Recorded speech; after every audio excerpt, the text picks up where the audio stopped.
week-end pour ceux qui viennent d'entamer à peine le leur. Et puis pour nous, le week-end, c'est déjà derrière nous. Nous entamons une semaine, nous vous souhaitons une excellente semaine si vous êtes en Algérie. Alors, merci de nous suivre. Merci aussi de suivre les thématiques retenues pour cette semaine, ou plutôt pour ce démarrage de semaine, avec bien sûr plusieurs volets. Nous allons parler de santé, notamment avec le professeur Zekri. Elle est spécialiste en médecine interne et viendra nous parler des maladies chroniques et bien sûr des recommandations les meilleures en ce mois sacré de Ramadan. Et puis, dans ce qui relève de la page santé, nous aurons aussi à recevoir Agnès Rir, notre nutrithérapeute, qui nous parlera également de quelques conseils très utiles concernant ce mois sacré de Ramadan et le jeûne, notamment pour ce qui relève notamment des probiotiques et leur importance durant le jeûne. Alors aujourd'hui, nous retrouvons bien sûr Yazid Aït Mahidi, il est l'invité de la matinale. Aujourd'hui, c'est M. Abdelmalek Sayah, président de la Fédération algérienne des donneurs de sang. Donc nous parlerons justement des activités de la fédération durant le mois sacré de Ramadan. Et puis aujourd'hui, nous retrouverons nos amis Hassan Arab pour la page d'histoire. Aujourd'hui, il s'arrête sur une date, le 15 mars. Donc le 15 mars qui correspond à cette date où furent assassinés, tristement assassinés, quelques enseignants parmi les militants engagés. Entre eux, il y avait Mouloud Feraoun et bien sûr, le détail, ce sera avec Hassan Arab. Samir Hadj Ammar, pour sa part, nous emmène à Tébessa, dans ce musée à ciel ouvert. Et puis, bien sûr, Fella Benour nous permettra de découvrir un talent algérien vivant à l'étranger dans Djalia DZ. Merci encore une fois pour votre attention, mesdames, messieurs. J'espère qu'on passera ensemble un agréable moment. C'est jusqu'à 10h30 en Ramadan. Donc, tout de suite, on ne déroge pas à la tradition de vous offrir un point météo. Et il est signé Amal Aribi.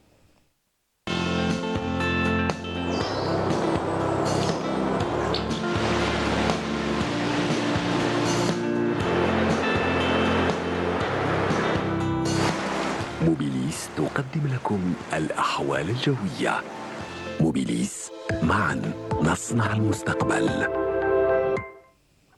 Bonjour Amel. Bonjour Ladia. Ça va? Ça va très bien. En forme? Oui, ça va, ça peut aller. J'ai pris le parapluie, mais il n'y a pas eu de Non, aujourd'hui non. Matin. Aujourd'hui c'est la calmie par rapport à hier. D'accord. Ouais. Alors, qu'en est-il? Que nous disent les cartes? Allons-y. Merci Nadia. Bonjour à tous. Eh bien pour aujourd'hui, une petite accalmie se fera sentir par rapport à hier. Eh bien on aura des passages nuageux sur pratiquement l'ensemble des régions nord. Bien sûr des nuages sans conséquences, sans pluie, avec de la brume en ce début de matinée sur les régions de l'Est. Bien sûr qui vont se dissiper, laissant place à un ciel partiellement nuageux. Également un ciel partiellement nuageux vers l'extrême sud, le Égard Tassili, le Sahara oriental. Et ces nuages peuvent donner quelques probabilités de quelques pluies parfois orageuses sur le Égard et le Tassili. Partout ailleurs, rien à signaler. Le soleil brillera de tous ses feux et à noter des semences de sable vers l'extrême sud. Les températures durant l'après-midi, eh bien, Météo Algérie a prévu un minimum de 16 degrés seulement à Albeya, des Sétifs, 17 à Tiarel, 18 Tizi Ouzou, également Djelfa, 19 à Batna, 18 du côté de Al-Naba, 21 à Oran, Al-Tlemcen, Guelma, 20 degrés à Alger. Au sud, eh bien, on relèvera 24 degrés à Béchar, 25 à Gardaya, 29 Biskra, 28 Tindouf, 33 à Insalah, 34 Ilizi, Tamanrasset, oui, 35 à Javel, 39 à Borj Bedjimourtal et 41 degrés le maximum cette fois-ci à Ingezem. La mer aujourd'hui, eh bien, se montrera agitée sur les côtes centre et est, peu agitée sur les côtes ouest. Des vents faibles 10 à 20 km/h sur les côtes ouest, jusqu'à 40 km/h sur les côtes centre et est. Les vents sont de secteur ouest sur les côtes centre et nord-ouest sur les côtes est. On va faire un petit tour du côté de l'Europe où le temps restera plutôt nuageux vers Vienne, Kiev, Istanbul, également Londres, mais des nuages chargés de pluie à Lisbonne, également Madrid. Un temps bien dégagé avec du soleil à Moscou, tantôt nuageux et tantôt ensoleillé à Rome et Berlin. Le mercure affichera 5 degrés seulement à Kiev, 6 à Moscou et Vienne, 10 à Berlin, 9 à Londres, 11 à Paris, 15 à Rome, 10 à Madrid, 16 à Lisbonne et le maximum cette fois-ci à Istanbul avec 24 degrés. Voilà, je vous retrouve tout à l'heure, juste après le journal télévisé de midi. Et d'ici là, passez une très très bonne matinée avec la suite des programmes sur Bonjour d'Algérie. À tout à l'heure.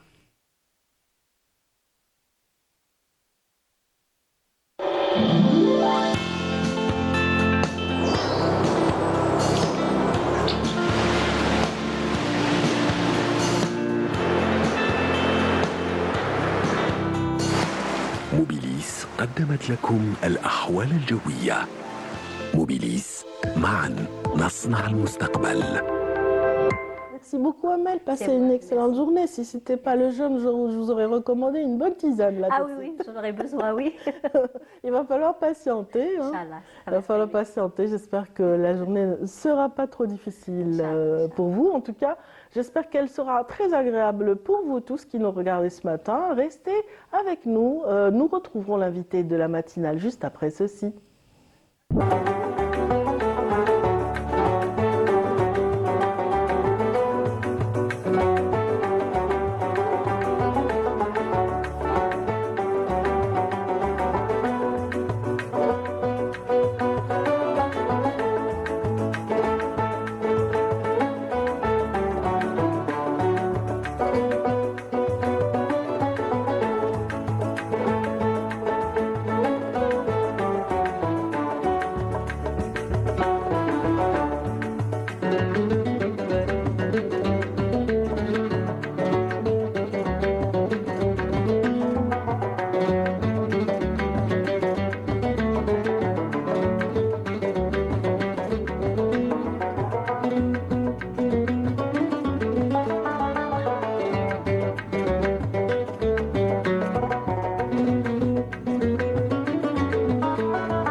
Sans plus tarder, nous allons évoquer la thématique du don de sang avec l'invité de la matinale reçu ce matin par Yazid Ait Mahidine et c'est après cela.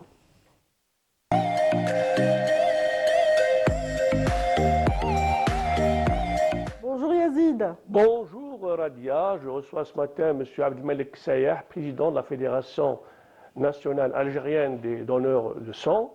Bonjour. Bonjour, M. Yazid. Donc le mois sacré de Ramadan est très propice pour le don du sang. C'est également en ce mois sacré de Ramadan que les opérations de don du sang boostent un peu cette activité qu'on ne retrouve pas dans les autres mois, mais par rapport au mois sacré de Ramadan, c'est vraiment un mois propice pour le partage, pour la miséricorde et pour la piété et surtout pour la solidarité. Est-ce que vous pouvez nous faire une appréciation de cet élan de solidarité? Alors bonjour, Monsieur Yazid, de nous avoir invités en tant que fédération. Vous remercie au nom des donneurs de sang algériens par rapport à cette question qui est pour nous noble. L'acte de partager la vie, c'est quelque chose d'extraordinaire et ce qui ressort cette solidarité. Mais j'aimerais toujours évoquer l'histoire du don de sang, cette poche de sang qui nous semble quelque chose de simple, mais ça a pris 17 siècles de recherche. Depuis le IIe siècle, par rapport à Gallius qui a pu décrire dans un premier temps le système circulatoire, et ça a pris 17 siècles.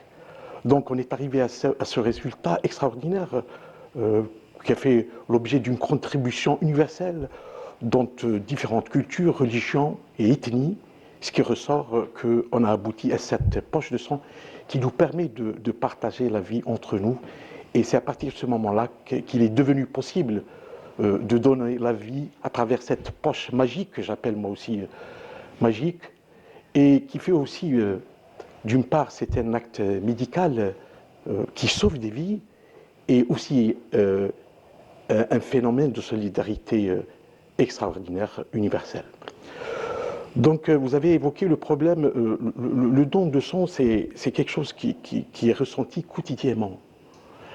Sauf que durant le mois de Ramadan, donc les gens s'abstiennent à aller donner du sang. Il se trouve qu'on continue à avoir des malades, particulièrement les parturientes, la chimiothérapie, pas mal de domaines de la santé qui ont besoin quotidiennement de ce liquide vital. Avec le gel, le matin, les gens évitent d'aller donner du sang. Donc nous, par cette occasion, côté spirituel, on incite les gens à aller faire ce don de sang, c'est-à-dire c'est un report à l'après-photor. Et comme il y a le côté aussi spirituel, générateur de cet esprit de solidarité extraordinaire qui caractérise la société algérienne particulièrement, il se trouve que nous avons des résultats extraordinaires en matière de collecte de sang le mois de Ramadan. Et cet élan, je vous dis qu'il est national et touche toutes les wilayas de l'Algérie, et ce que nous constatons à travers nos associations qui sont, vous pouvez dire, qu'ils sont plus actifs durant ce mois sacré de Ramadan. Et il y a cet esprit de mixité, côté spirituel, côté physique. Et à travers cette émission, je remercie infiniment les donneurs de sang qui par ce geste noble, salvateur, d'assister les malades qui ne peuvent pas aller frapper à la porte des donneurs de sang, mais on le fait à la place de ces malades. L'Algérie célébrera donc l'année prochaine un demi-siècle de parcours de la Fédération algérienne des donneurs de sang. Comment modéliser une stratégie innovante pour la transfusion sanguine en Algérie? Vous avez des repères de la société. Le fait d'avoir cette fédération et qui va célébrer 50 ans, donc l'esprit de solidarité, officiellement, il existe depuis très longtemps en Algérie. Et avec cette fédération, c'est-à-dire qu'on signe notre présence d'assister le malade au temps voulu, à n'importe quel moment, n'importe où. Et ça, c'est pour honorer le donneur qu'il a été décrété en 1976, et ça va faire 50 ans l'année prochaine. Honorer le donneur, et c'est aussi de faire une analyse, évaluer le travail que vous venez de citer. Donc l'Algérie, elle a fait un long parcours. Il ne faut pas oublier que l'hôpital Mustapha, c'est une référence internationale et qu'on produisait des dérivés du plasma à Bouchaoui en 1950 et qu'il y a eu une ordonnance en 1968 qui permettait de gérer le sang. Après, en 1988, il y a eu un décret pour l'installation d'un comité de gestion de sang en Algérie. En 1976, il y a eu la création de la Fédération algérienne des donneurs de sang. Après, nous avons toujours revendiqué l'existence d'un établissement public qui puisse gérer d'une manière autonome le don de sang, comme ça se fait ailleurs, et sur recommandation de l'OMS, c'est la centralisation de la gestion du sang. Au niveau de l'ANS? Oui, de l'ANS. Et ce qui a donné la création de l'Agence nationale du sang. 1995. 1995. Et depuis, là, on est en train de travailler ensemble. Et l'ANS, c'est le représentant exclusif du don de sang en Algérie. Et nous, en tant que fédération... En évoquant l'ANS, vous êtes revenu dans le journal El Moudjahid sur le travail que mène l'ANS malgré le manque de moyens et surtout la non-application des prérogatives de cette loi de 2009. Oui. L'Agence nationale, c'est une fierté algérienne et elle est là. Seulement, il y a eu un décret de 2009 et moi je n'arrête pas d'insister sur l'application de ce fameux décret qu'on n'allait pas appliquer et qui va donner une véritable autonomie de l'Agence nationale qui va nous permettre de nous épanouir en matière de don de sang comme ça se fait ailleurs. C'est-à-dire que quand vous avez un organisme qui a l'autonomie, donc le fait, il suffit d'appliquer ce fameux article qui n'arrive pas. C'est-à-dire pour opérer une synergie entre les 248 centres, entre CTC, CTW et PTS. Ce qui a créé, pour moi, je dirais, un certain amalgame. On ne sait plus qui gère le sang en Algérie. Est-ce que c'est les directions de la santé? Est-ce que c'est les hôpitaux? Est-ce que c'est l'Agence nationale du sang? Alors qu'en appliquant le décret, tout est clair. 2009, c'est l'Agence nationale qui a toutes les prérogatives d'aller pour une bonne gestion du sang. Donc ce retard-là, il y a eu un impact, je dirais, négatif sur la bonne pratique de l'activité transfusionnelle en Algérie. Et on fait appel toujours au pouvoir public d'aller vers... Parce qu'il y avait tout un travail qui a été fait auparavant pour arriver à cet organigramme qui est magnifique, hein, je dirais, et malheureusement on n'arrive pas à l'appliquer. Donc l'Agence nationale du sang continue à travailler, mais tant bien que mal. Comment se déroule également donc cette coopération, ce travail d'arrache-pied que mène la Fédération d'un côté et l'Agence nationale du sang de l'autre? Comment se manifeste cette symbiose entre ces deux institutions? C'est une symbiose parentale. On a été créé en 1976, on a tout fait pour qu'il y ait cette agence, cet organisme public administratif qui gère le sang. Donc vous voyez cette approche. Et nous accompagnons en tant que donneurs et nous répondons aux appels aux dons de sang de cette institution. Donc nous faisons un travail en aval et en amont et qui permet, notre objectif c'est beaucoup plus, c'est la sensibilisation et un petit peu plus booster cette culture d'une manière très très efficace dans la société algérienne. Et pour arriver aussi à faire adhérer le plus de donneurs volontaires. Oui, parce que le don de sang se manifeste de deux manières. Il y a le don de sang qui est rémunéré et il y a le don de sang qui n'est pas rémunéré. L'Algérie, elle a fait un choix digne de cette noblesse, un choix du don de sang volontaire non rémunéré, qui est une recommandation de l'OMS, mais qui n'est pas en contradiction avec nos valeurs de la société algérienne. Donc, on n'a pas imité cette réglementation ou ces orientations de l'OMS, c'est parce que c'est compatible avec nos valeurs en Algérie. Donc, ce choix, il n'est pas aussi facile qu'on le pense. Il demande de moyens. Il demande d'avoir cette culture profondément, et c'est ce qu'on appelle aller jusqu'à l'altruisme. C'est-à-dire, c'est un don volontaire et non rémunéré. Et c'est là pour aller vers une éthique et pour préserver aussi la dignité humaine. Parce que ouvrir une brèche par rapport au don de sang, ça peut aller vers les organes. Et l'Algérie, pour cela, et nous, en tant que fédération, on est très à cheval, ce qui fait que l'Algérie, elle est affiliée à la Fédération internationale des organisations des donneurs de sang depuis 1978. Et dont vous êtes président, et c'est pour cela que je voulais poser la question sur les opportunités de partenariat, de coopération, d'échange d'expériences entre la Fédération algérienne des donneurs de sang et la Fédération internationale des organisations des donneurs de sang, notamment en matière de recherche, en matière de formation, pour arriver aux standards internationaux. Oui, la Fédération internationale des organisations des donneurs de sang que je préside actuellement, j'ai fait déjà le passage de mandat en tant que secrétaire général et ça a abouti que je sois élu à Rome en 2023 en tant que président de la fédération. C'est une fédération qui a été créée en 1955, le 4 décembre, et qui est parce que l'humanité, elle a travaillé dans un sens d'aller vers la sauvegarde et sauver des vies humaines, sans chercher à comprendre.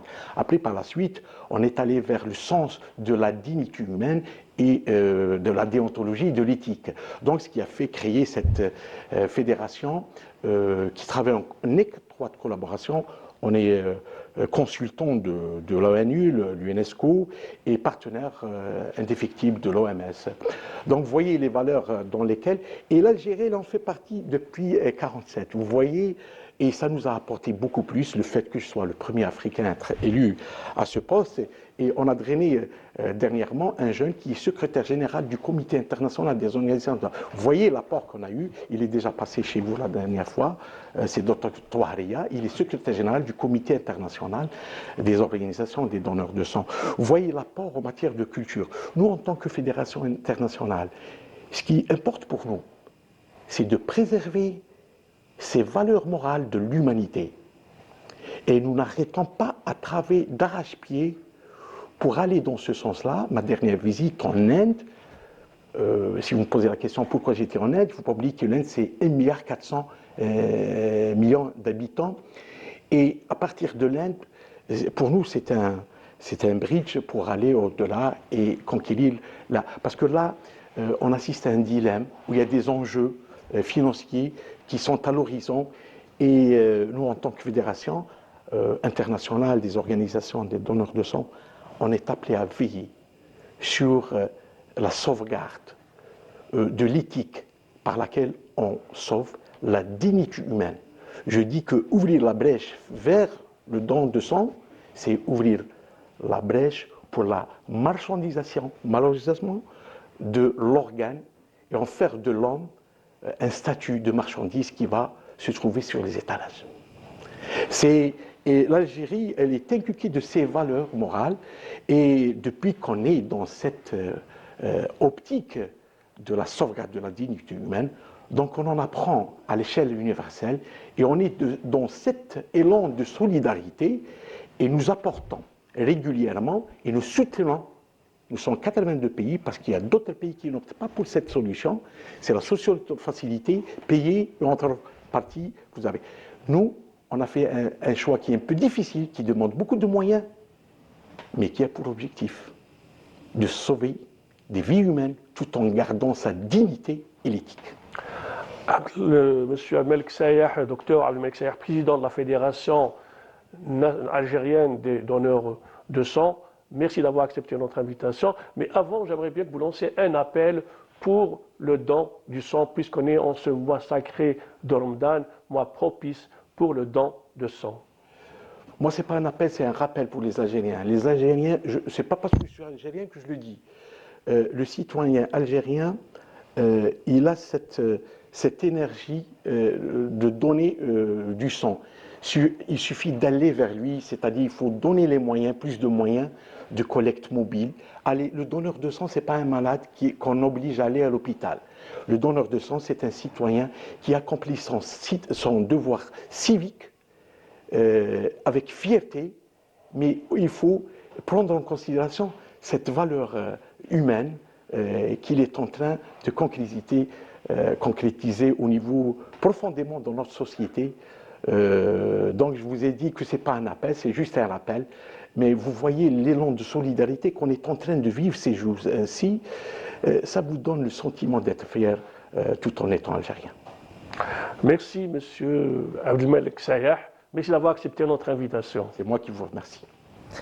Merci Yazid, et merci à notre invité pour cet appel du cœur. J'espère qu'il trouvera écho auprès des téléspectateurs qui nous suivent ce matin. En tout cas, restez avec nous. Tout de suite, on vous propose une virée du côté de la galerie El Hala.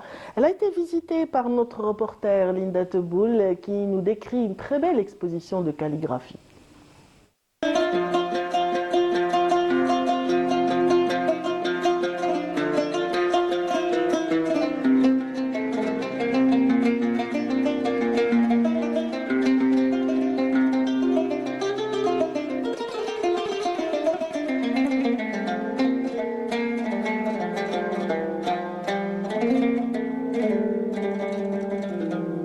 Des courbes élégantes, des traits délicats, une explosion de formes et de couleurs. 14 artistes, 56 œuvres. Un voyage au cœur de la calligraphie.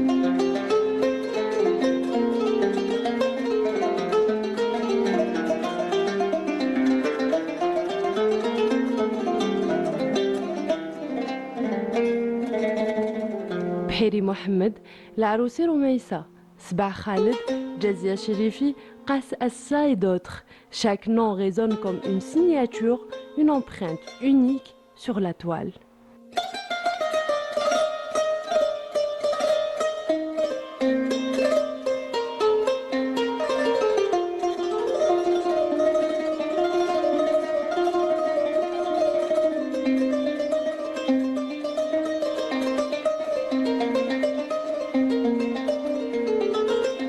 Sur les murs, le passé et le présent se répandent.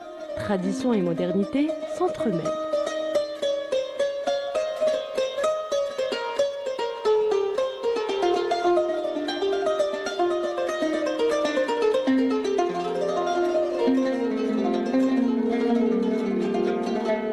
Une lettre, un mot, une émotion. À la galerie Hala, la calligraphie ne s'écrit pas, elle se ressent.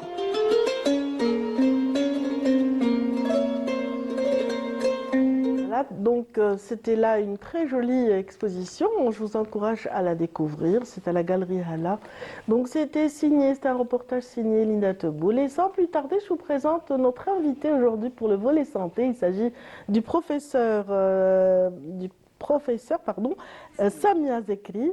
Samia Zekri est professeure en médecine interne. Vous êtes également formatrice en éducation thérapeutique des patients, professeur.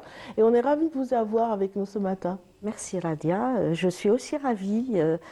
Je disais, c'est coutume pour moi que de venir pendant le Ramadan. C'est excellent pour nous en tout cas parce que vous prodiguez d'excellents conseils, autant qu'Ania ici présente, notre nutrithérapeute, dans sa rubrique santé et bien-être. On va temporiser, n'est-ce pas? Honneur aux invités d'abord, Ania. Très bien. Professeur Zekri, si vous êtes parmi nous ce matin, c'est parce qu'on arrive à la mi-Ramadan. Et bien sûr, certains malades devraient connaître un petit peu le danger de certains comportements qui pourraient nuire à leur santé, n'est-ce pas? Parce qu'au bout de 15 ou 10 jours, on sait où on en est par rapport aux jeunes, n'est-ce pas, docteur? Tout à fait. Alors, les journées les plus dures, ce sont les 10 premiers jours, parce qu'il y a des phénomènes hormonaux qui se passent dans notre corps. Mais si réellement ça s'est mal passé pendant ces premiers jours, il vaut mieux ne pas refaire la tentative Et puis surtout, moi je voudrais dire que maintenant pour les maladies chroniques, ça fait quand même un certain nombre d'années que nous claironnons qu'il faut absolument suivre les conseils de son médecin traitant. Le médecin traitant. Et ne pas écouter certains charlatans dehors qui vous disent oui, vous pouvez, il faut juste essayer. Non, parce qu'il y a toute une préparation pour ces malades chroniques. Une maladie chronique, c'est une maladie qui ne peut pas guérir. Donc nous devons les accompagner et leur transmettre des compétences. Absolument, ce sont des maladies qui impliquent aussi des traitements assez lourds pour certaines pathologies. Et, donc, surtout des traitements qui sont complexes parfois. Oui. Bon, je ne vais pas m'étaler sur le diabète parce qu'on a déjà fait plusieurs émissions là-dessus. Mais il y a des aménagements que le médecin traitant fait au départ, soit qu'il diminue les doses d'insuline, soit qu'il répartit mieux les comprimés entre le ftor et le suhour. Et il y a parfois des médicaments qu'on propose spécialement pour le mois de Ramadan. Mais je vais peut-être alerter par rapport à d'autres affections, toujours silencieuses, comme les maladies coronariennes. Voilà, on reste sur le sang, le cœur. Tout à fait. Alors, ces maladies qui sont quand même très dangereuses, parce que parfois elles arrivent sans prévenir, mais une fois que le diagnostic est fait et que le médecin a donné un traitement, il ne faut surtout pas faire des aménagements soi-même. Par exemple, je vous fournirai un exemple, le malade il reçoit un traitement au quotidien toutes les 8 heures, et le jour du Ramadan, il va décider de prendre que fl-ftour, f-sahur. 2 doses au lieu de 3. Voilà. Oui. Et puis comme c'est des maladies silencieuses et qu'il ne ressent rien, il se dit bon, tout va bien. Donc on m'a raconté des salades. En fait, le médecin ne raconte jamais de salade. S'il a réparti comme ça ces doses, c'est parce que la durée d'action, ce qu'on appelle la demi-vie du traitement, elle n'est que de 8 heures. Elle a été étudiée. Voilà. C'est-à-dire que si vous faites les choses vous-même, vous allez mettre votre vie en danger.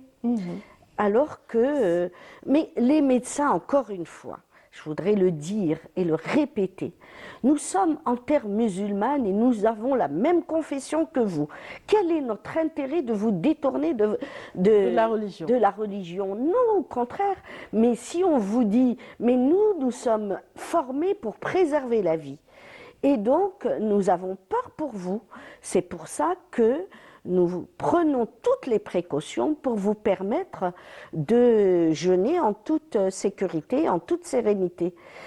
Oui, j'ai rencontré une dame qui avait une insuffisance cardiaque et qui me disait ah non, moi je jeûne, hein, même si le médecin ne veut pas, moi je vais le faire.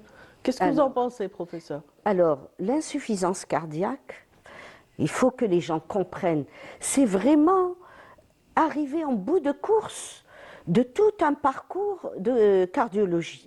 C'est-à-dire que quand vous êtes au stade d'insuffisance cardiaque, vous êtes réellement au stade ultime. Votre cœur ne travaille pas suffisamment, le muscle a lâché.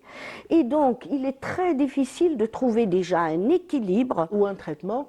À part le traitement, justement, bon, il y a aussi le fait qu'ils ne doivent pas faire trop d'efforts, il y a une petite activité qui est permise, mais l'équilibre est tellement précaire qu'il ne faut pas mettre sa vie en danger. Absolument. Pour moi, insuffisance cardiaque, c'est non. Il y a par exemple les ulcéreux. Alors là, il y a à boire et à manger. Il y a des gens, ah mais moi j'ai un ancien ulcère, donc je ne dois pas faire... Alors l'ulcère, vous ne devez pas jeûner s'il est actif, s'il est aigu. Une fois cicatrisé, ce n'est pas une contre-indication. D'accord. Voilà. Oui. On peut refaire une autre poussée d'ulcère. Très souvent, c'est à l'occasion d'une infestation par l'hélicobactère pylori. Mais une fois guéri, il n'y a aucun problème. Absolument. Il y a aussi les maladies. Il y a plusieurs maladies, justement, gastriques qu'on pourrait citer. Le reste, c'est de l'inconfort, beaucoup plus qu'autre chose. Mais il y a des maladies chroniques, comme en fait les maladies chroniques de l'intestin, qui sont la maladie de Crohn, la RCUH. Ça aussi, si elles sont en poussée, il ne faut absolument pas jeûner. Si maintenant elles sont en rémission, bien entendu, avec l'accord de leur médecin traitant, ils peuvent faire un essai quelques jours avant. Si ça se passe mal, ils continuent.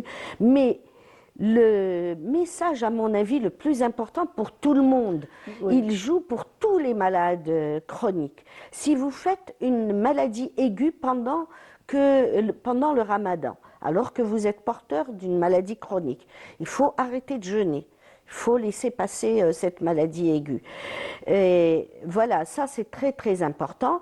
Et puis, de grâce... Au-delà de l'alimentation, c'est parfois l'hydratation qui pose problème. C'est qu'on ne s'hydrate pas, justement. Voilà, certaines et maladies. Particulièrement les sujets âgés. On l'a souvent dit, les enfants et les sujets âgés n'ont pas la sensation de soif. Donc ils ont tendance à ne pas boire. Et c'est les premiers à se déshydrater.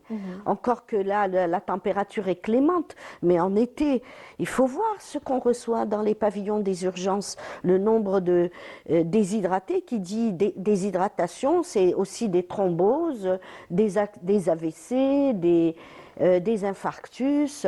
Donc il faut s'obliger à boire entre l'iftar ou le sahur, au moins 1,5 litre par jour. Donc mettre sa bouteille, évidemment la meilleure boisson, c'est pas moi qui le dis, c'est tout le monde. C'est l'eau, c'est la meilleure boisson au monde. Oui. Et il n'est pas interdit de prendre du thé ou voilà. des Mais tout ça est comptabilisé, hein, même l'eau de la soupe, etc. On les prend en compte. Mais il faut s'hydrater parce que plus de 70% de notre corps est constitué d'eau.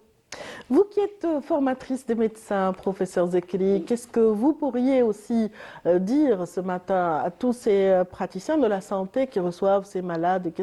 Quelles recommandations vous aimeriez leur donner? En fait, depuis quelques années maintenant, il y a l'industrie pharma qui nous aide beaucoup, qui regroupe les médecins pour qu'on les forme de façon à ce qu'on ait comment dirais-je, des conseils standardisés. Hein, on va dire, évidemment, il y a des différences. Un malade peut être différent d'un autre, mais les grandes lignes sont les mêmes.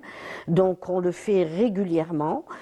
Mais avant d'être formatrice des médecins, j'ai d'abord été et je continue à être formatrice des patients. Absolument. Les patients qui passent par de l'éducation thérapeutique, ils comprennent beaucoup mieux les choses et ne vont pas mettre leur vie en danger. Alors, quelques-uns ne nous obéissent pas. Moi, mon devoir, c'est de les accompagner parce que je leur dis seulement, il ne faut pas tricher. Il ne faut pas me dire, je ne vais pas faire et puis tu vas le faire dans mon dos. Donc, une fois qu'ils reconnaissent, parce que parfois, on n'arrive pas à les convaincre. Une meilleure compréhension de sa maladie nous amène à adopter les meilleurs réflexes, les meilleurs comportements. Mais à ce moment-là, on les coach beaucoup plus, on les surveille. Et puis, rappelez-vous, Radia, le Covid nous a appris des choses. Maintenant, on fait de la téléconsultation. Ils peuvent nous envoyer leurs examens par les réseaux sociaux et on réagit très rapidement en leur disant « Ah, aujourd'hui, non, c'est pas bon, tu dois rectifier, tu dois augmenter, par exemple, ta dose d'insuline, etc. » Voilà, donc c'est comme ça. Et donc on devient beaucoup plus autonome grâce à le but de cette discipline, c'est d'autonomiser ces malades chroniques. Excellent. Qu'ils deviennent réellement actifs dans leur maladie, impliqués, ils deviennent en fait leur propre médecin. Ça ne veut pas dire qu'ils vont couper le cordon ombilical avec nous. Pas. Ils doivent quand même revenir pour d'abord le bilan. Hein, mais ils auront la capacité de régler les petits bobos de passage. Et au lieu de se retrouver parfois au pavillon des urgences pour une hypoglycémie. Non, c'est pas. Normalement, ça ne devrait pas plus exister maintenant. Merci, vous êtes très rassurante, professeur Samia Zekri. Je vous remercie pour cette intervention. L'âge, l'expérience. Là, j'apporte la sagesse. Oui. Et donc, je suis plus écoutée maintenant par mes malades. C'est excellent. Dans le temps, c'était pas tout à fait ça. C'est excellent. Donc, vous êtes, je le rappelle, professeur en médecine interne et formatrice en éducation thérapeutique des patients, ce qu'on vient d'expliquer à l'instant. Et donc, merci infiniment pour cet éclairage. Restez avec nous. Hein. Peut-être qu'Ania vous posera également une petite question au cours de sa rubrique. Et c'est après ceci.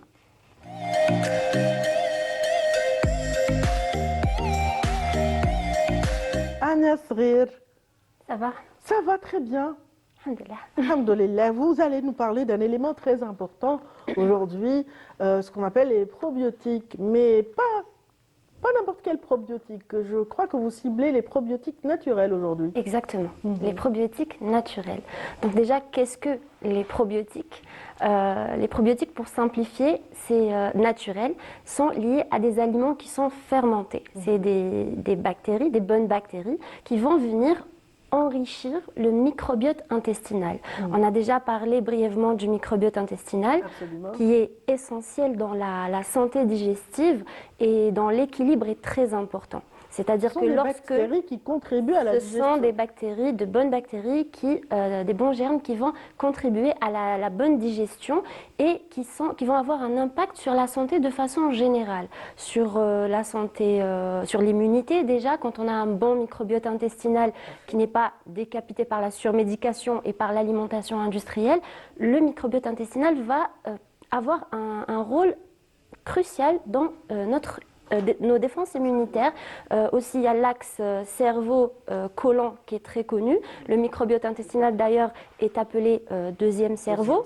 Voilà, car il a un impact sur notre humeur, sur notre pouvoir de concentration, sur notre bien-être de façon générale. C'est le réceptacle de toutes les émotions, on le sait. Hein, exactement. Quand on ne va pas bien, on le ressent. Beaucoup de personnes le ressentent sur un plan digestif. Voilà, ils somatisent au travers de certaines pathologies digestives.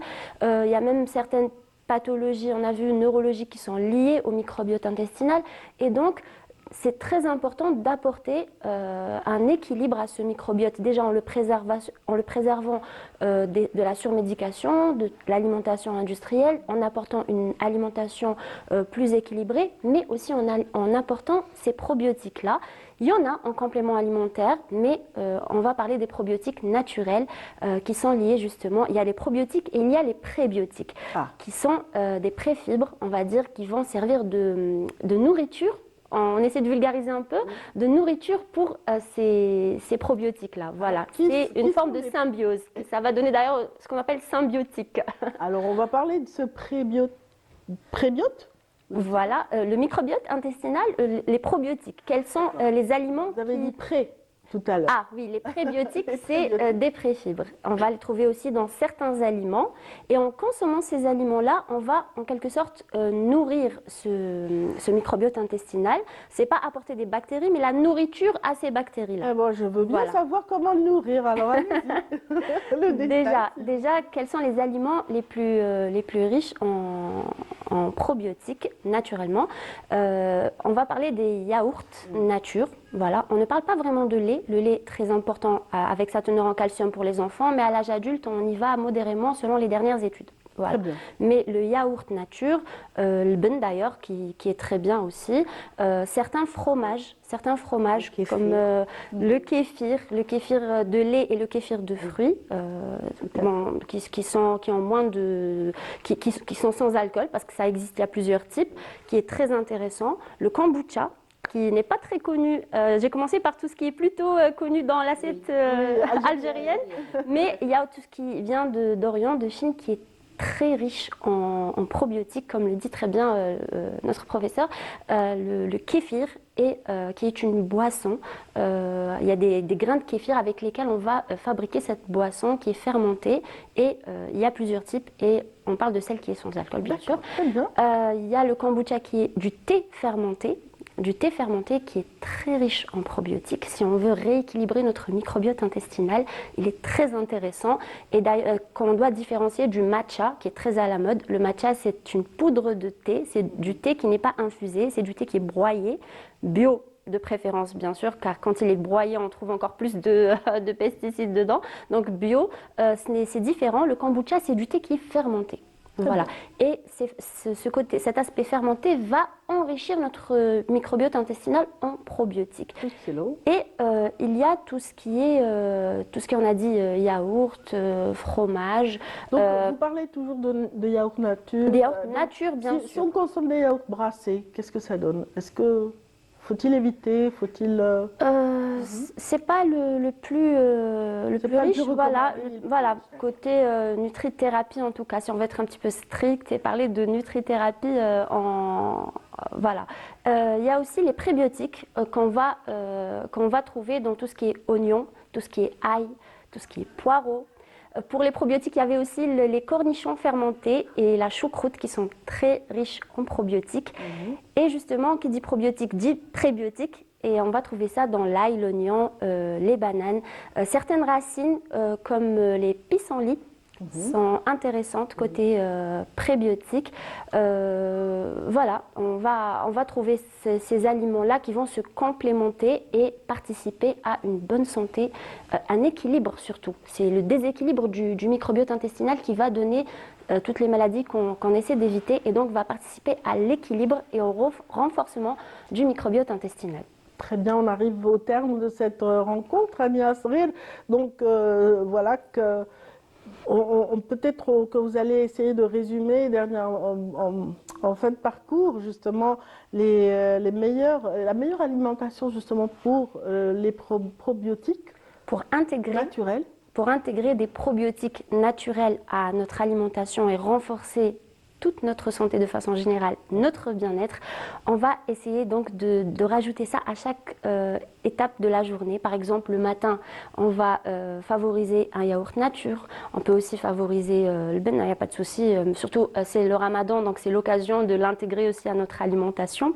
Pour les infusions, les pissenlits, même si ce n'est pas très utilisé, mais les personnes qui sont très motivées pour leur santé, leur bien-être, vont rechercher, tout comme pour le kombucha, ils vont rechercher et on trouve de plus en plus dans les boutiques qui vendent tout ce qui est sans gluten, tout ce qui est très naturel, etc. Les graines de kéfir aussi, pour les boissons à base de kéfir, de lait ou kéfir de fruits aussi. Et surtout tout ce qui est ail et oignon, qui ont déjà des bienfaits antibactériens, anti-inflammatoires, qui sont des médicaments, des alicaments d'ailleurs, on appelle ça en nutrition, et qu'on va rajouter le maximum possible dans notre alimentation au cours des repas, déjeuner, dîner, mais de préférence crus. Toujours pour garder les bienfaits de ces aliments-là et pour avoir une alimentation riche. Voilà, les poireaux, les asperges aussi, les asperges, les poireaux, mais ça c'est plus pour les prébiotiques qui vont complémenter nos probiotiques naturels qu'on va intégrer. Moi, si je vais mêler mon grain de sel, rapidement, c'est de dire les gens qui prennent des antibiotiques à tort et à travers, sans passer par le médecin, eh ben, ils dérangent leur microbiote intestinal. Ben, justement, quand vous prenez, il faut au moins prendre du yaourt ou des fromages de ce genre pour essayer d'équilibrer votre flore intestinale. Et la flore, c'est très très important. Juste quelque chose pour... Quand elle est déséquilibrée, vous savez, ça peut donner d'autres maladies. L'obésité, par exemple, ça vient aussi du déséquilibre du microbiote. On s'est amusé à prendre du microbiote d'obèse et à l'inséminer dans l'intestin de souris de laboratoire. Et ben, elles deviennent obèses à partir de là. Donc, les maladies neurologiques aussi, il y a des recherches dans ce sens-là. Les maladies inflammatoires chroniques dont parlait le professeur tout à l'heure, le Crohn et le RCH, d'ailleurs, il y a de récentes études qui font qu'ils vont, on va dire, intégrer... On ne va pas expliquer les détails parce que c'est un petit peu intégrer un type de microbiote c'est-à-dire dans notre microbiote, dans le microbiote de la personne qui est greffée du microbiote. Et une greffe. Voilà. Microbiote. Exactement. Et voir des transformations sur leur état, la santé de leur tube digestif qui s'améliore nettement pour voir à quel point le microbiote intestinal est important et lui apporter justement cet équilibre au travers d'une nutrition saine qui est un petit peu, c'est-à-dire un petit peu éloigné de tout ce qui est industriel et sur médication, quand on évite ça, et quand on apporte des probiotiques et des prébiotiques, on participe vraiment à cet équilibre. Je me suis rappelée d'une boisson qui est assez appréciée quand même, après le café et le thé, et qui est assez intéressante dans ce sens-là, c'est la chicorée. C'est une racine, la chicorée qui est très intéressante, qu'on peut rajouter pour cet équilibre-là. Merci infiniment, Agnès Ril. Merci infiniment, professeur Zekri. On mettait de la chicorée avant de mettre du café. Ah, c'est bien. Mais c'était automatique. Hein. En plus, c'est bon. Oui. C'est excellent. Donc, moi, je découvre pour ce qui relève de la chicorée. En tout cas, pour un équilibre et un bien-être, c'est vrai qu'on s'occupe un petit peu de la santé. La santé mentale mérite aussi intérêt. Bien sûr, ça passe parfois par celle qui adoucit les mœurs. La musique, en l'occurrence, est très présente durant le mois de Ramadan. J'espère que vous profitez des spectacles autant que vous qui nous suivez aujourd'hui. En tout cas, si vous n'avez pas encore profité des belles soirées de Ramadan, on vous propose ce reportage de Hamid Rbouh qui s'est déplacé à Dar Bashtarzi.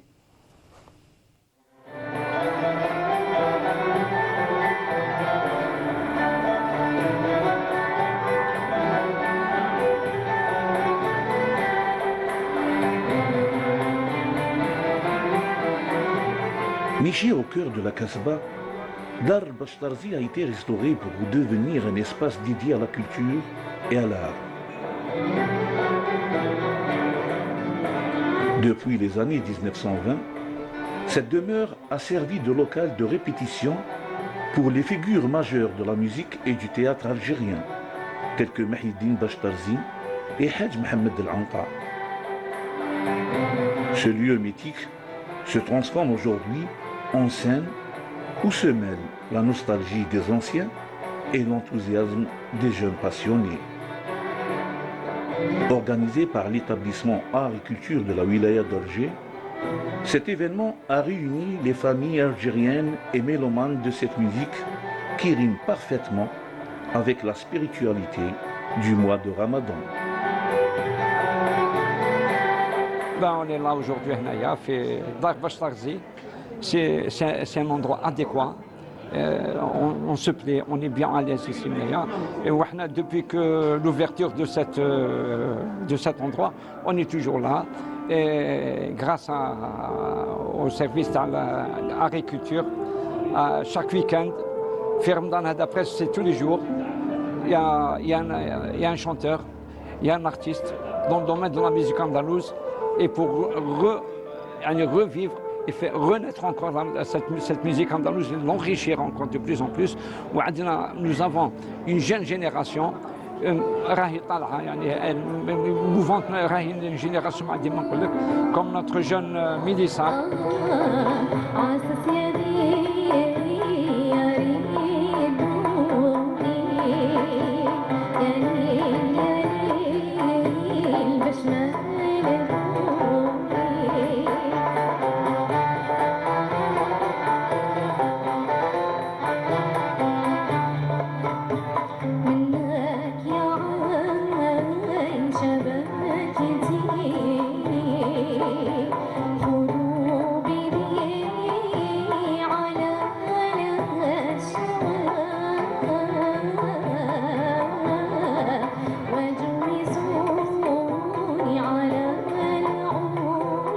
Mélissa, à la manière des grandes divas de la chanson andalouse, a donné dès le départ un ton solennel à sa prestation.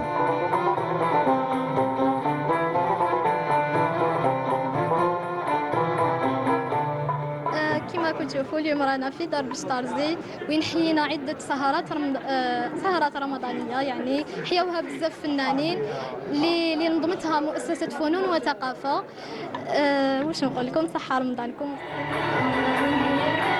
Soutenue durant près de 2 heures et demie de temps par 5 instrumentistes virtuoses, la chanteuse à la voix étoffée et au timbre singulier a étalé plusieurs pièces du patrimoine classique.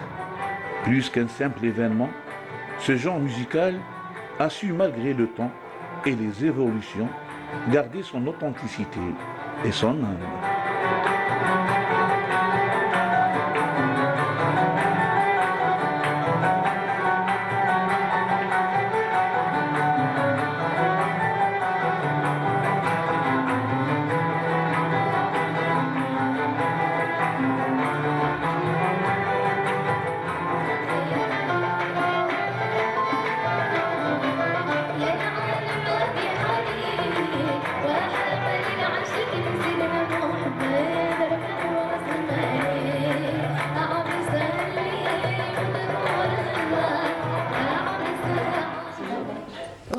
Voilà, de retour au plateau, il a changé de configuration comme vous le voyez, donc deux sympathiques dames viennent de s'installer, Fila Benour et Samira Hadjamar. Comment ça va les filles? Bonjour Adia. Bien, alhamdoulilah.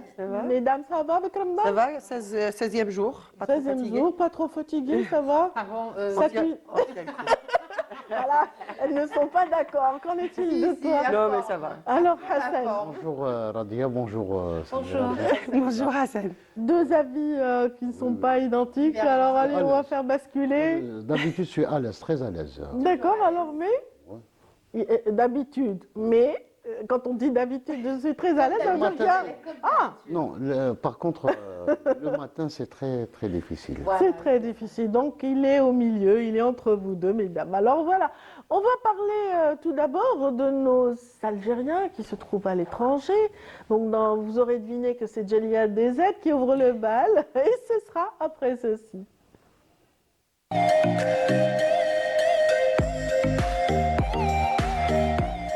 Bonjour Fella. Bonjour Aladia. Ça va? Bonjour. Bonjour. Donc, tu nous as habitués à être accompagnés aujourd'hui en solo. Aujourd'hui, j'ai décidé un petit peu de vous offrir une petite balade à travers quelques villes européennes, mais pas que. On ira aussi à Dallas. et on va voir ce que fait la communauté là-bas à Dallas. Avec plaisir. Voilà, donc je disais à Dallas, et on va commencer par Dallas justement, l'association algéro-américaine Dallas Fort Worth, j'y arrive, a organisé hier justement un ftour, mais pas que, parce qu'ils le font chaque année. Il faut savoir qu'à Dallas, il y a à peu près 800 familles algériennes qui sont installées dans cette zone-là. Ils sont très actives. Elles sont très actives, les familles. Elles se rencontrent, elles font pas mal d'activités en dehors de Ramadan, Yenayer, le Mouloud. Ils apprennent aux enfants le Coran, la récitation du Coran, la langue arabe. Ils sont quand même assez présents dans cette zone et leur voix passe quand même à travers même l'Atlantique et jusqu'à. J'en connais une, elle est dans le domaine justement de la pétrochimie. Elle travaille dans une compagnie étrangère là-bas. En fait, les compétences algériennes sont très nombreuses là-bas, en Silicon Moi, j'ai envie de placer une phrase, c'est la classe à Dallas. Elle a placé ma phrase. Continue. Donc, l'initiative, l'Iftar s'est déroulé hier, très tard pour nous. C'était 2h du matin, je crois, et je recevais d'ailleurs les images vers 2h, 3h du matin. C'était en l'honneur d'une Algérienne, d'une compétence algérienne qui s'appelle Assia Abada. Assia Abada, qui est une spécialiste en intelligence artificielle, mais pas que. Elle est aussi nommée dans une grande compagnie américaine. Elle est vice-présidente d'une grande compagnie américaine.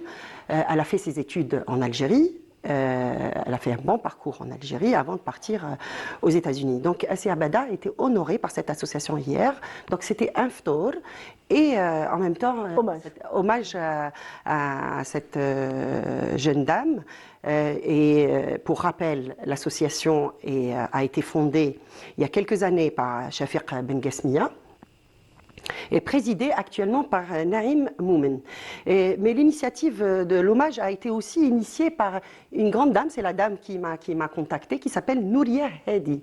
Nouria Hadi qui travaille, qui est très active. Je suis en contact avec elle depuis quelques jours et elle parle avec beaucoup de passion de la. On a l'extrait justement. Voilà, on va voir l'extrait tout de suite. Notre compatriote, docteur Assia Abada.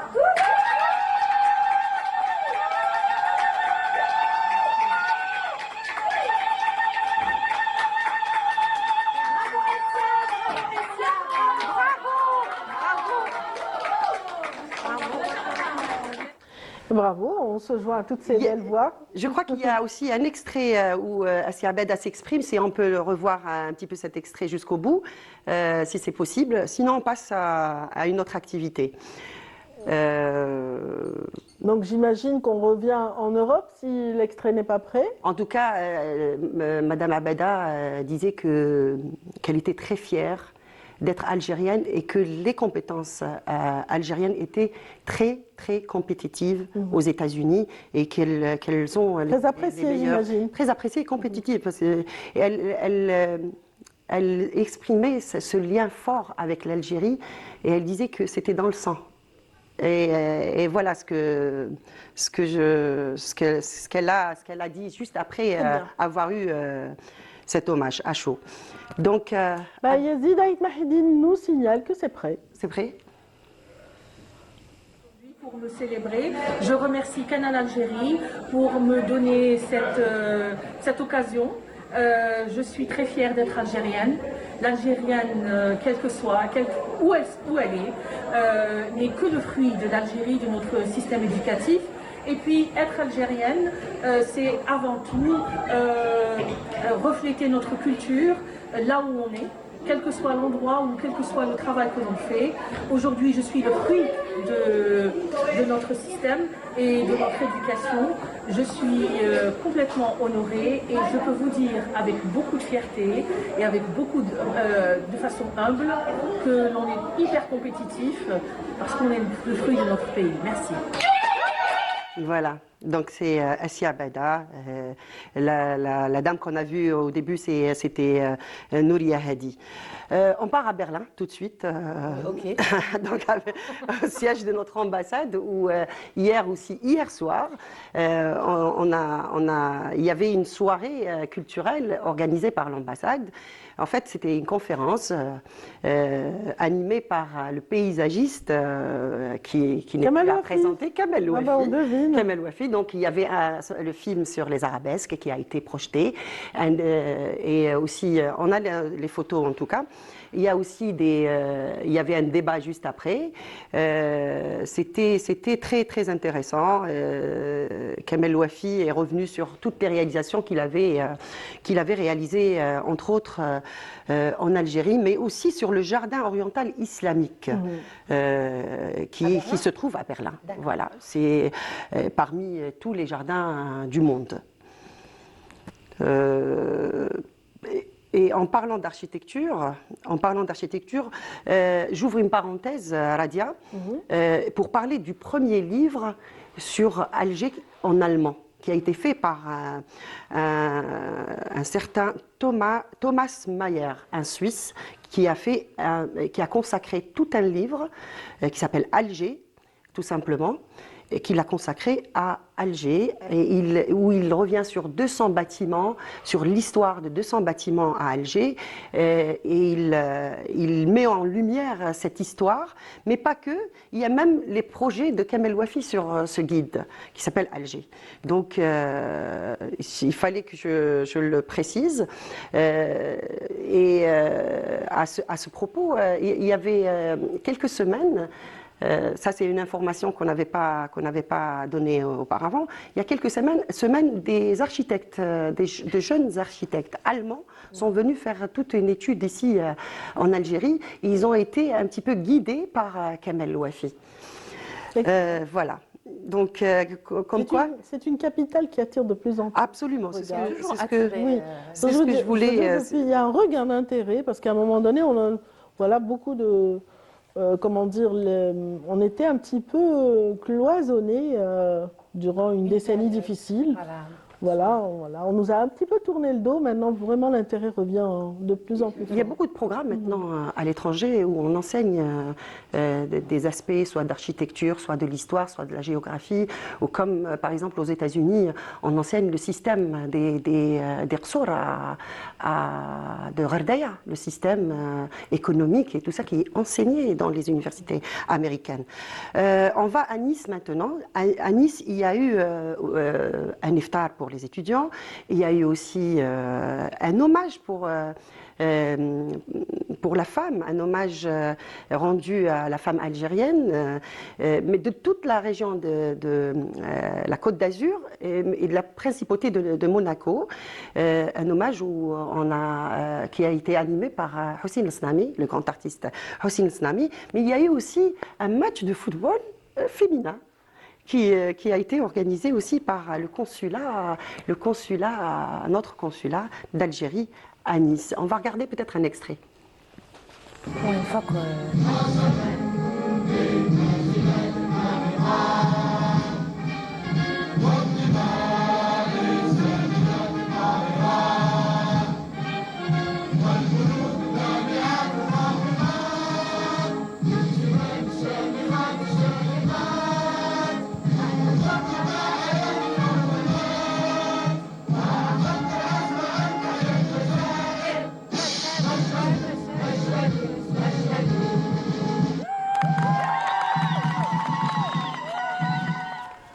Voilà, donc voilà. Il y a eu bien sûr un iftar pour les étudiants, un iftar aussi qui a été organisé par Diaspora aussi pour les étudiants à Paris. Et à Jeddah, il y a eu aussi un iftar en Arabie Saoudite, un iftar qui a été organisé aussi par notre communauté là-bas, auquel a assisté le secrétaire d'État auprès des Affaires étrangères chargé de la communauté algérienne à l'étranger, Sofiane Chayeb. On part sans plus tarder au Centre culturel algérien à Paris, donc le CCA. Là, il y a deux dates à retenir. D'abord, le vendredi le 21 mars, où l'artiste Nadir Ben vous donne rendez-vous au Centre culturel algérien. Nadir Ben Mansour, de son nom, un artiste qui vous invite à entreprendre avec lui son cheminement musical, avec une dimension africaine. L'artiste qui a baigné dans l'héritage de la musique andalouse à Tlemcen pour être bercé avec des sonorités africaines. Gnawa aussi, il y a du Gnawa. On va écouter un petit peu, peut-être un petit extrait d'une chanson de l'artiste Nadir Ben, que je découvre moi personnellement. Hein. En régie, on s'excuse, l'extrait n'est pas prêt. potable. Donc on passe à la deuxième date, le 22 mars, c'est pas grave. Le 22 mars, l'association Noubahi Concept aussi propose une soirée andalouse Chabi, intitulée De bougie à la ville lumière. Donc c'est un orchestre féminin en fait qui fait partie de l'école andalouse de Sadr Bdjaoui et qui sont connus, qu'on a reçus ici à Radia. Tout à fait. Tout à fait. Donc, représentant du grand-père. Absolument. Et qui est dirigé par Medina Yahyaoui, entre autres. Et c'est aussi une expérience unique si vous êtes amateur de musique andalouse. Voilà. Donc c'est tout pour... merci, c'est déjà pas mal. Hein. On a pas mal voyagé, elle nous a promis un tour du monde, et c'est presque... Là aussi, on a un extrait normalement, Yazid, si l'extrait est prêt de... Non plus.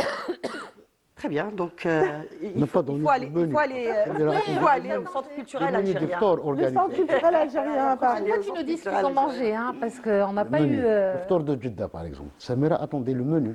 Ah, c'est ça. À Berlin aussi. J'ai demandé. Hein. Dallas, la classe aussi. Dallas, la classe, on a vu. Tu manges à 2h du matin, tu te rends compte? Oui, c'est ça. C'est bien, voilà, mais on referme la parenthèse de... Il y a un programme qui t'intéresse. Il y a un programme qui te parle. Non. Aucun? Non. Peut-être le gala de l'école de Sadr Bdjaoui. Oui. Ça, c'est très intéressant.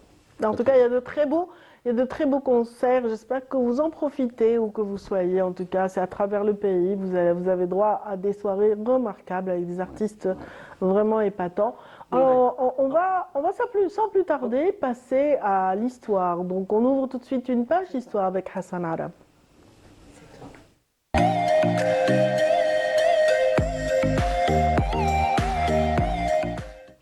Avec Hassan Arab aussi, on voyage pas mal dans le temps. On va aller en 1962, voilà, pour être plus précis, le 15 mars 1960. Un crime commis par l'organisation de l'armée secrète, l'OAS, la sinistre OAS, et c'était aux portes de l'Algérie indépendante.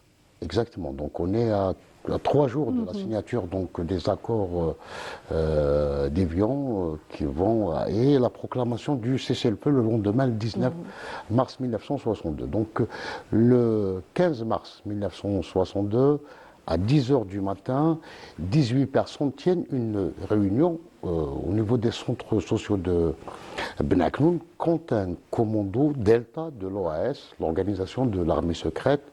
Il faut rappeler que cette organisation terroriste militait pour que l'Algérie soit maintenue dans le giron de la France par tous les moyens, y compris la violence, le crime et le désastre. Donc ils font ce groupe de terroristes, donc c'est un commando Delta, fait irruption dans la salle. Ils interpellent donc 6 personnes. Parmi donc, ces 18 personnes, on interpelle 6 personnes. Il s'agit donc de l'écrivain et inspecteur des centres sociaux Mouloud Feraoun. Il venait d'être nommé en plus à la tête des instituts. Exactement. Alors, il y avait avec lui Ali Hamouten, également inspecteur des centres sociaux, Marcel Basset, inspecteur d'académie, Robert Aymar, inspecteur des centres de formation professionnelle, Maxime Marchand, inspecteur d'académie également, et Saleh Ouldaoudia, inspecteur des centres sociaux. Donc on va les faire sortir. Le chef du commando leur a signifié qu'ils étaient condamnés à mort par l'OAS, donc ils seront alignés contre un mur avant que avant d'être exécutés. Le commando, donc les exécute à la mitraillette. Donc on parle de certains ont évoqué, ont donné le chiffre du nombre de balles. 108 balles. 108 balles donc, sont tirées sur les victimes par les terroristes de l'OAS avant de prendre la fuite. Certains disent que ce crime serait donc l'œuvre du sinistre Roger de Gueldre, donc l'un des chefs de l'OAS à Alger. En tout cas, c'était lui qui avait organisé l'opération. On ne sait pas ce qu'il y a derrière lui, donc d'autres commanditaires. Un crime qui a vraiment marqué les esprits. Germaine Tillon, qui a réagi le lendemain, c'est elle qui a, donc la fondatrice des centres sociaux en 1955. Elle va dire le lendemain de ce crime que les 6 victimes du centre social partageaient la même passion, le sauvetage de l'enfance algérienne. Des hommes de paix, disait donc l'ami de Mouled Faraoun, l'écrivain Emmanuel Robles. Donc l'OAS, à partir de cette date, va donc... C'est vrai que c'était le père de Fouroulou, hein, le fils du pauvre, la trilogie qui mettait en valeur justement toute cette enfance algérienne. Enfance algérienne sous le joug colonial. Effectivement. Une enfance volée d'ailleurs. Tout à fait. Donc l'OAS va cibler à partir, donc,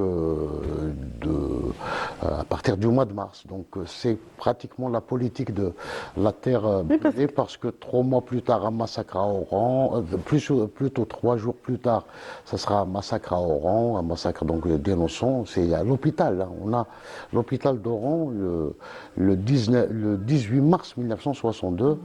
Et ils vont plastiquer l'hôpital, donc il va y avoir des têtes coupées, des corps déchiquetés, etc. Un horrible massacre qui sera commis. Civil et hôpital, donc, après c'est la journée des facteurs, c'est la journée des femmes de ménage, etc. Donc, et puis c'est la politique de la terre brûlée, donc l'OAS ont essayé jusqu'au bout de semer le désastre en Algérie et...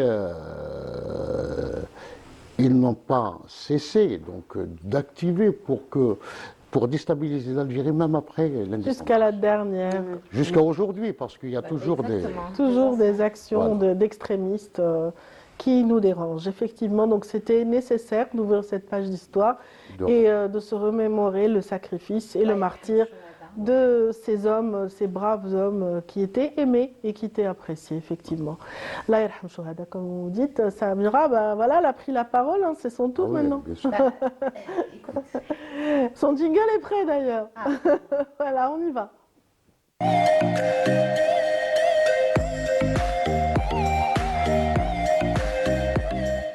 Merci Hassan, on continue de voyager, elle nous emmène à l'est du pays, Samira. Alors l'extrême est, extrême est, oui. Oui, c'est l'est. Oui, est, mais pas que, hein, sud-est. Ce dont je suis sûre, c'est que c'est à l'est. C'est à l'est, on va dire c'est à la pointe est. Non, mais c'est important. C'est aux frontières avec la Tunisie, effectivement. Exactement. C'est aux frontières avec la Tunisie. C'est un endroit où il y a 4 postes d'échange entre la Tunisie, enfin l'Algérie, la Tunisie et la Libye aussi. C'est Tbessa, bien sûr. Tbessa, oui. Tbessa, tout le monde connaît Tbessa. Il y a eu des massacres aussi à Tbessa. Il y a eu des répressions, des ratonnades, justement à la fin de, on va dire, de la guerre. Je ne vais pas faire une page d'histoire, je vais faire une page de patrimoine. Elle est culture, écume et patrimoine. Exactement. Donc Tébessa, on connaît bien sûr, c'est une ville incontournable pour le patrimoine archéologique, préhistorique, moderne, contemporain, tout ce qu'on veut. C'est une ville qui a été marquée, qui a été byzantine, qui a été romaine, qui a été turque, qui a connu en fait plusieurs civilisations. Exactement, jusqu'à la colonisation. Aujourd'hui encore, en fait, toutes les villes, voilà, mais Tébessa porte le cachet de ces civilisations de façon visible. C'est un musée à ciel ouvert. Si j'avais le pouvoir, je classerais toute la ville de Tébessa. C'est parce que là où habitent les gens, là où résident, là où il y a le patrimoine, les gens habitent. C'est une ville qui est animée dans son patrimoine. Le patrimoine est animé par la vie quotidienne des habitants de Tébessa. Donc Tébessa, c'est quoi quand on arrive? Le cœur de la ville déjà. Aujourd'hui, juste le cœur de la ville. Hein. Sinon, on va dire le cœur battant. L'arc. L'arc de Caraccala. Il n'y en a pas qu'un seul. Hein. Mais il y en a un qui est grand, qui est de muraille byzantine. Il y a la muraille. Tour, exactement.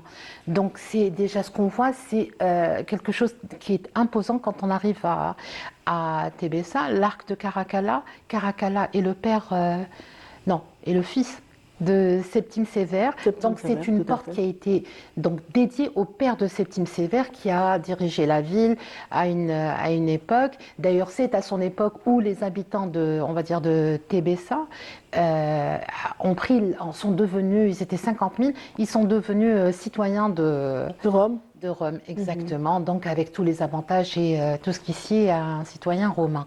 Donc qu'est-ce qu'on peut visiter?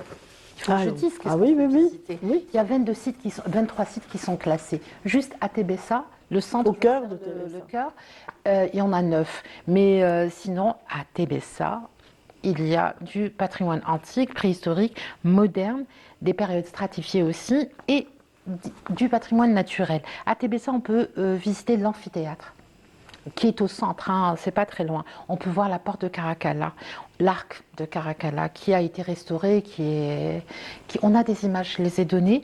Il y a la basilique, bien sûr, de Tébessa. Elle est très grande, je l'ai visitée, elle est immense. Oui, il y a le temple de Minerve, qui est pas très loin qui est magnifique, qui est transformé depuis, je crois, le début des années 70 en musée. Donc toutes les pièces certaines pièces qui ont été trouvées ont été mises au temple de Minerve. Exact, qui est fabuleux. On a aussi des images. Il y a la tour de Djebel Mestiri. Tout ça est classé, patrimoine national depuis la fin des années 60 jusqu'à à chaque fois qu'ils trouvent il y a des classements qui se font jusqu'à aujourd'hui. Voilà, il y a le temple romain. Il y a un temple romain qui est là-bas. Il y a le rempart, bien sûr, les remparts. On les a vus. La muraille byzantine qui est large et voilà. Là, on a succession c'est un aqueduc, il me semble, non? Non, c'est pas un aqueduc, mais effectivement. Ah non, ça c'est un vestige de la basilique, il me semble. De la basilique. De Sainte-Crispine. Je vais réussir à le dire. Donc, ce qu'on a vu, c'était ça. Il y a les portes, il y a le forum, bien sûr, qui est au centre de Tébessa. Et peut-être rappeler que le patrimoine de Tébessa est assez bien conservé, il est toujours debout, qui mérite bien sûr plus de réhabilitation, plus de sauvegarde. Ce qu'on voit, c'est le temple de Minerve, le musée, qui a été transformé. Et puis il y a quelque chose qui est assez unique à Tébessa, il y a eu le passage des Vandales. Les Vandales se sont emparés de la ville. Et ils ne l'ont pas détruite, bizarrement, ils n'ont pas détruit la ville de Tébessa. Au contraire, ils y ont laissé des vestiges. Ces vestiges Mais ils ont détruit la basilique, par contre. Ils se sont attaqués à la basilique. Ça, je ne sais pas. Elle est toujours là, la basilique. Hein. Mais il y a eu des affrontements avec ce qu'on appelle les autochtones. Non, d'abord les rebelles. Les berbères, les tribus berbères qu'il y avait. Voilà. Et donc dans le cimetière, il y a un cimetière qui se trouve à l'école Saaden. Il a été trouvé par hasard et c'est là où on a trouvé un cimetière vandale. C'est, on va dire, unique dans son genre et c'est le seul témoignage du passage ou des Vandales. Quand les Vandales ont envahi l'Algérie à l'époque, tout l'Empire romain. Alors, ils arrivent, ils coupaient les langues à tous les chrétiens, à toutes les personnes qui refusaient de se soumettre à la religion arienne. Donc, arienne, exactement. Voilà, merci. On est toujours dans les crimes. On est toujours dans les crimes coloniaux. Ils ont massacré des gens, notamment à les Vandales. Mais ils ont commencé à Tébessa, après, c'était Jean Séré. Ils ont détruit des villes entières. Eh bien, figure-toi qu'ils ont laissé. Mais Tébessa a survécu. Exactement, que l'on peut voir. C'est à l'intérieur de l'école du docteur Saaden. Ce sont des temples, des stèles, mais en tout cas, c'est un témoignage très intéressant, puisque c'est le seul, unique des Vandales. Il n'y en a pas ailleurs. Rappelez aussi que Tébessa a été, pendant très longtemps, on va dire un lieu, une région où il y a eu énormément de conflits. Non, pour le pouvoir, une lutte de pouvoir. Il y a eu les donatistes qui se sont installés et qui ont lutté. Enfin bref, voilà, il y a eu... À l'époque de Saint-Augustin, bien sûr. On peut voir la mosquée aussi, la mosquée Al-Hatiq, elle est assez spéciale. Elle est on va dire, ottomane, mais elle est construite avec des pierres romaines, avec des pierres, de grosses pierres. De la grosse pierre. Ouais. Exactement. Donc elle est assez spéciale, mais avec un minaret qui est ottoman. C'est fini pour moi? D'accord, c'est fini. Il y a plein de choses. Merci de nous rappeler la beauté de cette ville magnifique et majestueuse, Tébessa. Pas si loin que ça, effectivement. Non, pas trop. En tout cas, Tébessa, l'antique Tébessa est très belle à découvrir et toutes ces strates civilisationnelles sont à découvrir également. Merci Samira, on y reviendra. Oui, d'accord. Il y a tout le volet préhistorique. Ça veut dire oasis. Sinon, il paraît que c'est Héraclès qui l'a construite. Ça y j'arrête. Mais c'était à l'époque, ça avait un autre nom, mais c'était dans le sens où il y avait 100 portes. L'antique Téveste par la suite. Voilà. Alors, merci Samira, merci Fella, merci Hassan. Sans plus tarder, je vous offre une petite pause musicale avant de retrouver notre dernier invité représentant. Meilleur pour la fin. Oui, absolument. Les plus généreux pour la fin, j'ai envie de dire.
Quel plaisir de voir cette grâce, cette beauté et cette féminité de ces dames qui nous ont tellement offert à l'art algérien et à la tradition normalement. Alors aujourd'hui, on a plaisir à recevoir un grand, un militant des temps modernes, j'ai envie de dire. Sami, bienvenue. Voilà, Sami Rahmani, vous êtes membre de l'association Ayed El Khir. Bah oui, je suis le président de l'association. Le président de l'association même, pardon pour le... Merci pour l'invitation. Oui, on est ravis de vous avoir parmi nous. Ayed El Khir, on le sait maintenant, brasse large, vous êtes à travers le pays. Exactement. On est à travers presque de 38 wilayas. Donc, à travers 38 wilayas, on peut compter de nombreux bénévoles qui travaillent et qui sont très présents pendant le mois de Ramadan. Bah oui. Cette année, le premier bureau qui a été vraiment actif au sein de la wilaya de Annaba, vraiment, ils sont en train de vraiment le iftar et en même temps les jeunes ils sortent par le Abba Sabil, donc c'est magnifique. Donc vraiment c'est touchant. C'est touchant et puis vous-même en tant que collectif algérois, vous avez participé à cette grande manifestation l'iftar, le méga tour qui a eu lieu au centre d'Alger tout récemment. Donc, et qui sera renouvelé, je pense, chaque week-end. Vendredi prochain. Vendredi prochain. Donc, c'est chaque année qu'on est présent avec la PC d'Alger Centre. Donc, en tant qu'association de bénévoles, on est toujours présent pour aider, pour essayer de rendre la joie aux gens nécessités, aux familles nécessiteuses. Donc, on est là pour ça. Et il n'y a pas que les nécessiteuses qui est bien, c'est ce mélange. Exactement. C'est que voilà, les Algérois sont là, ils sont présents. Pas que les Algérois, il y avait même des gens des autres wilayas. Oui, ça. Oui, à Abel Sabil. Exactement. Les personnes qui sont de passage à Alger, qui peuvent profiter de cet iftar collectif qui est vraiment fait dans la convivialité. Exactement. En tout cas, on a beaucoup apprécié les images qui nous ont été rapportées de cet iftar. En tout cas, sensibilisation et de mise aussi durant Ramadan. Vous ne dérogez pas à la tradition. Notre association et notre équipe, elle est toujours présente avec les sans-abri, les sans-domicile fixe. On les a jamais oubliés. Donc, après le ftour, toujours sahur pour les sans-abri. Ça, c'est le sahur, parce que c'est une activité quotidienne de l'association. Sahur, vous parcourez la ville. Et aussi, donc, comme on n'a pas eu le temps pour organiser le iftar et tout, donc parce qu'on est en plein caravane de sensibilisation sur l'environnement. Et le thème, c'est le gaspillage du pain. Oui. Donc, on est en train de voir trop de gaspillage du pain. Donc, on a fait on sensibilise dans chaque commune. En même temps, on fait des ateliers pour enfants. Ces ateliers, c'est la protection d'environnement pour apprendre les enfants à faire le recyclage. Et pourtant, malgré les efforts de tous ces chefs qui sont présents dans les réseaux sociaux et qui n'arrêtent pas de donner des recettes de pain perdu et de récupération, de recyclage de nourriture. Parce que nous, dans notre association, on a le club vert, le club d'environnement. Donc, c'est obligé qu'on participe avec la direction d'environnement de la wilaya d'Alger. Donc, les enfants, ils comprennent c'est quoi le recyclage, ils recyclent le carton, ils recyclent le truc, mais on les apprend à ne pas gaspiller le pain. En tout cas, ce sont de belles semences que vous dites. C'est-à-dire que là, vous semez des graines qui vont donner certainement quelque chose de magnifique, une belle relève peut-être pour Ayadil Khir, en contre. Oui. Il va y avoir une très belle relève. Parce que, comme je vous ai dit, dans notre association, il y a une cellule de juniors qui est vraiment chaud pour ce vraiment d'un bel avenir pour Ayadil Khir et pour tous les bénévoles et les personnes au grand cœur, justement. Vous en faites partie, Samy, donc vous participez à toutes ces actions, vous initiez beaucoup d'entre elles et autour justement des SDF, cette année, vous avez promis plus, n'est-ce pas, durant notamment la période de l'Aïd qui arrive bientôt. Dans la période de l'Aïd, on a vraiment exigé pour voir les enfants sans domicile fixe qui sont avec leurs parents dehors. Donc on a décidé de donner des vêtements à ces enfants-là. On va leur rendre leur joie. Il va y avoir un clown avec nous qui va distribuer aussi des jouets pour ces enfants. Donc parce que pour nous, en tant qu'association, il ne faut jamais oublier ces Oui, Aïd Sghir, c'est pour les petits. C'est pour les enfants aussi, c'est cette occasion de les voir parés de leurs plus beaux atours et la joie, les jeux, etc. C'est magnifique ce que vous faites. En tout cas, est-ce que les mécènes, les donateurs sont présents? Vraiment, cette année, on a des donateurs, donc alhamdoulilah. Mais on aimerait bien aussi avoir plus. Oui, c'est l'occasion. En tout cas, vous avez la caméra en face de vous, hein, Samy. Donc vraiment, l'association a besoin de vous pour des collectes, beaucoup plus de jouets, des friandises, des vêtements pour ses enfants.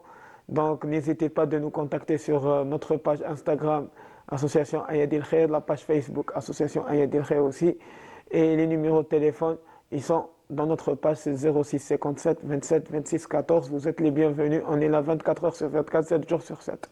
Vous m'aviez parlé de cet élan du cœur de la part des enfants qui participent aux ateliers, qui ont ramené beaucoup de vêtements eux aussi. Exactement.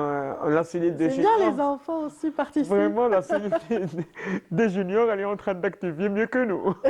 C'est bien. Ils poussent les parents à faire le tri, à ramener. Exactement. Ils sont, comme hier, avant l'ofto, il y avait la vice-présidente qui m'a appelé. Elle m'a dit, le petit, il m'a appelé, il m'a dit qu'on va y aller dans les quartiers.